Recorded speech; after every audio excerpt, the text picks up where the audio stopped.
পটিয়ায় ৩ দিনব্যাপী ৪৪তম হিফজুল কুরআন প্রতিযোগিতা অনুষ্ঠিত হয়েছে।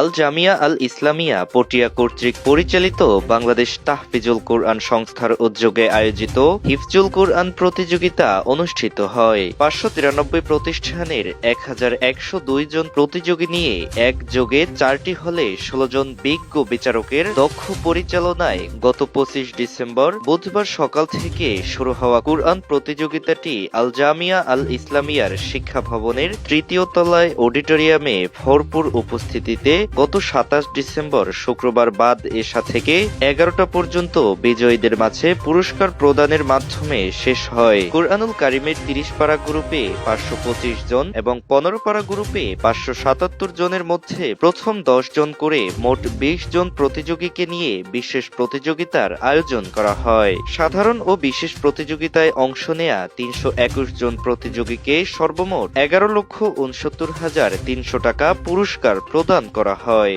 উক্ত পুরস্কার বিতরণ অনুষ্ঠানে জামিয়া ইসলামিয়া পটিয়ার শিক্ষক মাওলানা সলিম উদ্দিন মাহদির সঞ্চালনায় ও জামিয়ার মুহতামিম তাহফিজুল কুরআন সংস্থার সভাপতি আল্লামা মুফতি আবু তাহের কাসেমি নদভীর সভাপতিত্বে প্রধান অতিথি হিসেবে উপস্থিত ছিলেন বাংলাদেশ তাহফিজুল কুরআন সংস্থার উপদেষ্টা জামিয়া পটিয়ার সদরের মুহতামিম ও শাইখুল হাদিস আল্লামা মুফতি হাফেজ আহমদুল্লাহ সাহেব দামাত বারাকাতুহু। বিশেষ অতিথি হিসেবে উপস্থিত ছিলেন বাংলাদেশ তাহফিজুল কুরআন সংস্থার প্রধান উপদেষ্টা জামিয়ার শাইখে সানি আল্লামা মুফতি শামসুদ্দিন জিয়া। এছাড়া আরো উপস্থিত ছিলেন জামিয়ার সিনিয়র মুহাদ্দিস ও সহকারী শিক্ষা পরিচালক তাহফিজুল কুরআন সংস্থার সহ সভাপতি আল্লামা জাকারিয়া আল আজহারি এবং বাংলাদেশ তাহফিজুল কুরআন সংস্থার মহাসচিব মাওলানা নুরুল আবসার সহ জামিয়ার অন্যান্য আসাতিজায়ে কেরাম ও আমন্ত্রিত অতিথিবৃন্দ।